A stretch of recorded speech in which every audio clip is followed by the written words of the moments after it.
focus. All right, welcome back to Big Mike Sports, Atlanta-born, Carolina-raised, Detroit-driven. I'm your host, as always, Big Mike. The one and only. Coming at you with a tough episode because the Lions, unfortunately, fell to the Bears in Soldier Field, 28-13 on Sunday in a game that we touted as a must-win for the Lions' playoff dreams, and also a loss against a team that we previously called a dumpster fire on this show.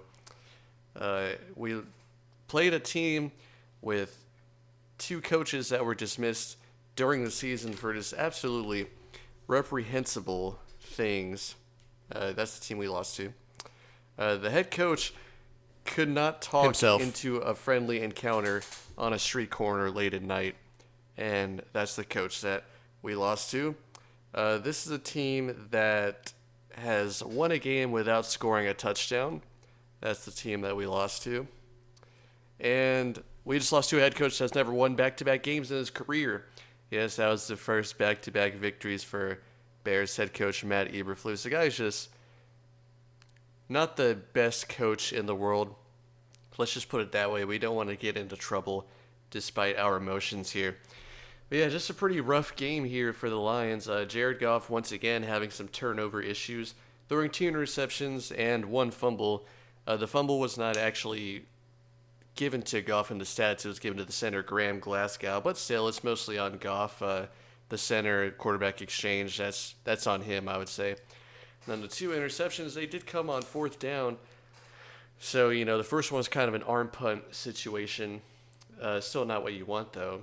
And then a 4th and 24 as well. He threw an interception there to kind of ice the game. So the Bears get the ball first. They march down the field and they score a touchdown on their first possession, 7-0. We've seen this script before. I don't know what it is with the Lions, but they give the team, in games when they give the other team the ball first, they give up a first possession touchdown, and they just can't do anything to answer back after that. It's like you can't have a game lost just because you gave the other team the ball and they managed to score a touchdown with the first possession. You just can't do that. You can't just play from behind like the whole time. You got to be able to play, within your means and not let it get to you, I guess. I mean, not that it did get to them. I don't know.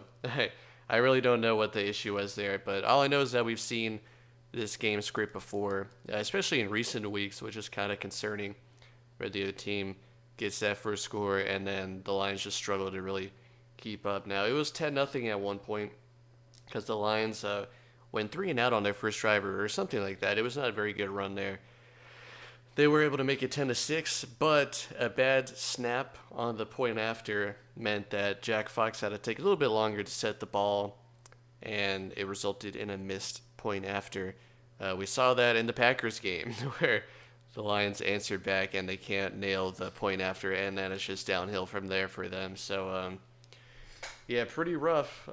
It was 13-13, and then the Bears came down the field once again. They got stopped on a 3rd and 13, and there's a no call on an intentional grounding after some pressure got to Fields, and he released the ball at his offensive lineman's feet at the very last second to avoid the sack. But no call there, which Coach Dan Campbell was pretty fired up about during the game, trying to ask the referee what the reasoning for the call was. Though after the game, he chose not to comment on it as he normally does. He doesn't normally comment on referee things like that. But then, the Bears come right out, 4th and 13 on the Detroit 38-yard line.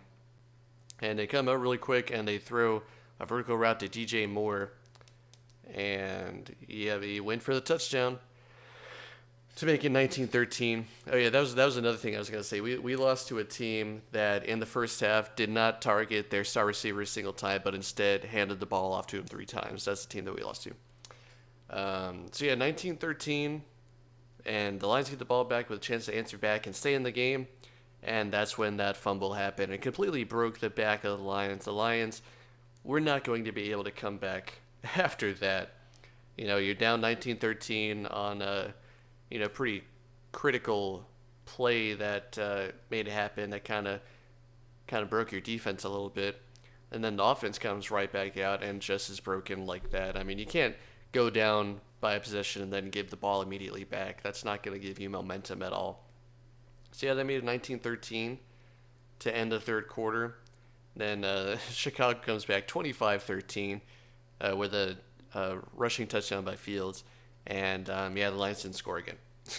They only scored the 13 points in the second quarter, and that was it. And yeah, it just wasn't their day. I mean, the Bears defense had their number. They were running man coverage on the receivers. The receivers were not able to get separation. Ross St. Brown, 3 receptions for 21 yards in this game. Of course, no Lions receiver really did super well. I think Josh Reynolds caught a touchdown. I think he was like 4 catches, 30 yards, and a touchdown. And when that's the best receiving day you have on the team, it's not very good. Of course, Goff only threw 161 yards.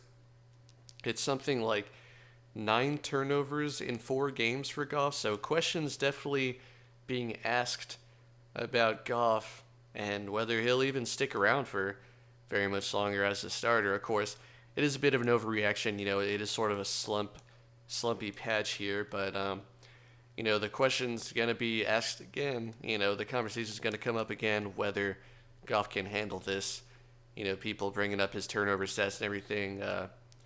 He has turned over the ball quite a bit in his career, of course. For about a season, maybe a season and a half, he's played pretty well for the Lions. But yeah, he's definitely one of the problems right now. The defense, of course, is a big problem. Big lapses in coverage, and the pass rush just isn't there. They were able to get to Fields a couple times towards the end of the game in this one, but early on, they even when they wrapped him up, they couldn't get him down, and he pranced for several yards afterwards. So yeah, when you can't cover anybody and you can't pressure the quarterback, it's not going to be very good. And plus, when your quarterback's turning it over like this, the running game was pretty good. Jahmyr Gibbs, 11 carries, 66 yards, a touchdown. Montgomery had similar numbers. It's just unfortunate that the Lions couldn't lean on the run game more in this one because they were down for so long. But yeah, when they scored that touchdown, that second touchdown to make it 13-10 going in halftime, you think, okay, we got a little something going. We're getting the ball back, chance to double up here. That's what you want. But for whatever reason, the offense was just not able to come out and get anything done after that. Yeah, some of the blame can definitely be put on Ben Johnson also. Of course, he's been the darling of this team for such a long time. But, he gets a little too cute with the play calling sometimes. I'm thinking that there's this 4th and 1 that we had here in this Bears game, and they just came out in a heavy formation, and it was really obvious what they were going to do. They just ran the ball, kind of in another outside zone play. Like, come on, Ben, we've seen that before. Like, the Bears knew exactly what you're going to do. You need to run like a play action out of that or something at the very least. Yeah, I mean, luckily for us, this probably means that he won't end up leaving this offseason, because I think that he still has a little bit to learn if he wants to become a head coach. But, yeah, I mean, this team still, I guess you could say that they've learned to win, but they have not yet learned how to be top dog. And for a little while early in the season, they were top dog. They were being talked up a lot. And, it takes a lot to be able to hold on, especially in December when games get super tough. So, yeah, they still got a lot to learn when it comes down to this. The team's got to kind of dig deep again and find some sort of fire. Because, when they were losing games last year, they were able to turn it around with a really crazy run to end the year. Kind of, coming back from the pits, from the bottom of the bottom, the lowest of the low to turn around and, reach for the stars afterwards. We're going to need a little something like that here to, go in strong to the playoffs and hold the other divisional people at bay.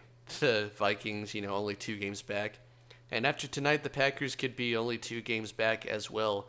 You can't count those teams out, especially if they've been playing a lot better as the season have gone on. And unfortunately, the Lions have been kind of doing the opposite, where they started off pretty hot and, haven't played up to the level that they want to be at lately.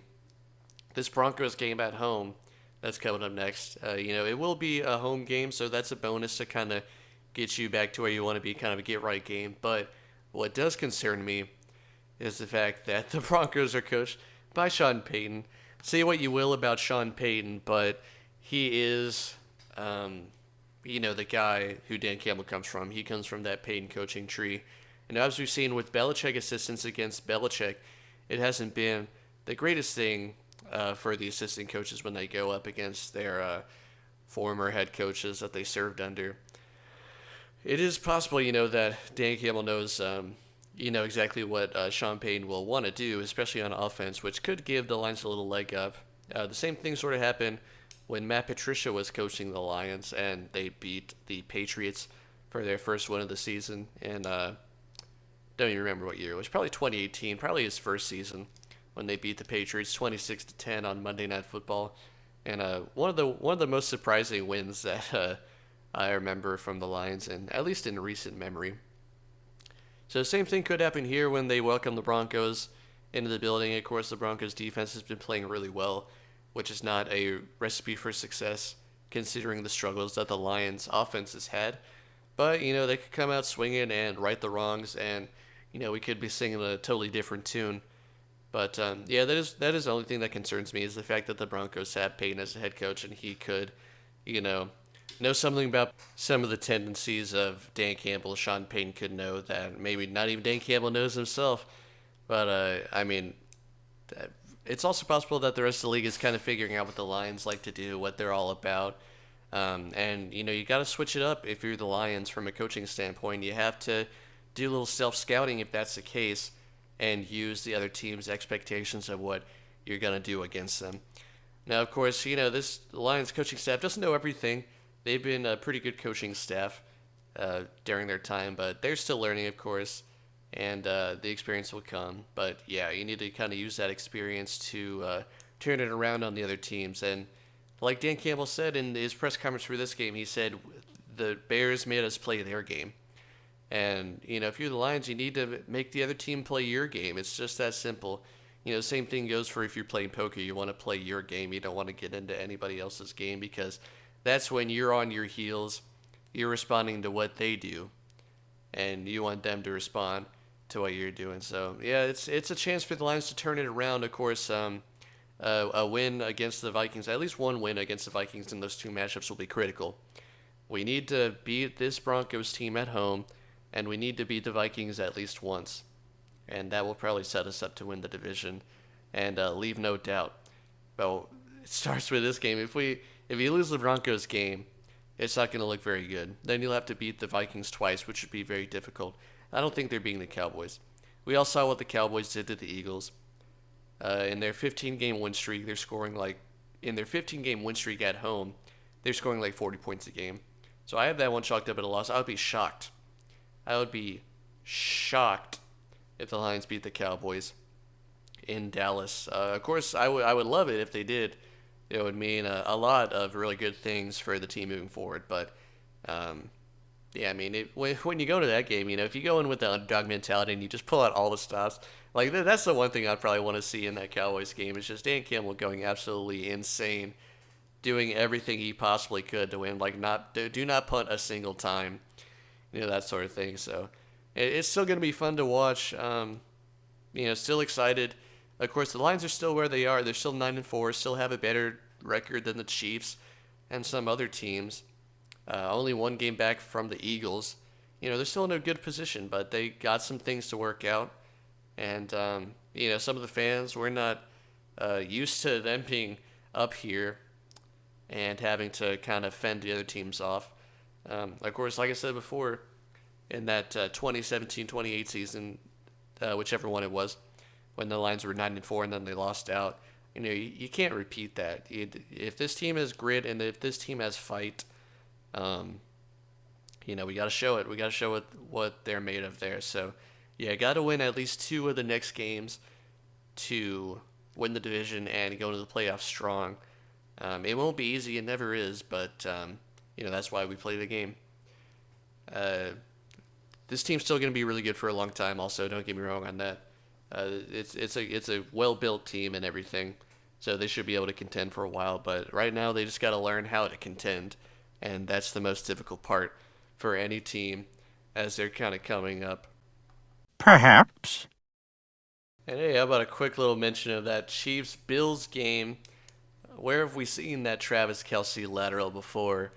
Well, it didn't come at the end of the game, but it didn't come in the game against the Lions in 2020 when the Matt Patricia Lions took the Chiefs down to the wire at Ford Field. Uh, that's that's one of the reasons I've been mad at Travis Kelsey for a long time is because of that lateral for a touchdown that he likes to do. I'm not sure if it was the first time he ever did it in that Lions game, but I think it's been a couple different times also. This might have been like the third time he did it. Then, as we all know, unfortunately, Kadarius Toney was offside to start the playoff, lining up in the neutral zone, past the ball. I mean, it was obvious, clear as day. Of course, in the emotion of the game, thinking that you just won and then having to take it away from you, Mahomes went nuclear, went crazy against the referees. But it was obvious. Maybe he feels embarrassed today about blowing up like that. I don't know, but it's just kind of a heat of the moment thing, of course. But then Andy Reid said today that Tony didn't know he was offsides because he doesn't have a ton of experience, and he also didn't check with the referee to make sure he was onside. But Andy Reid chalking that up to a lack of experience. I mean, Tony's an NFL receiver. He played at a Division One college. He's not a rookie. This is his second team at least. I mean, I know he was on the Giants. At every level, and I mean every level of competition in football, they tell the wide receivers to check with the referee to see if they're onside. Like it's a reflex. You see it every single time that a receiver lines up in the NFL and at any level in that case. So kind of a bad excuse by Reed there. I know he's just trying to protect his player, but still, you come up with a little something better. He is one of the greatest coaches of all time, obviously. There's no arguing that, but yeah, just try and use a little more charisma. I guess he bottomed out on the charisma role, but anyway. Oh yeah, and this is the second straight loss where that one chick has been in attendance at a Chiefs game. I'm pretty sure. Don't quote me on that, but yeah, they're 4-2 when she's in the building, and on a little losing streak. So maybe they're gonna leave her out of the booth. Who knows? I know one thing: I would not want to be in that booth with Brittany Mahomes.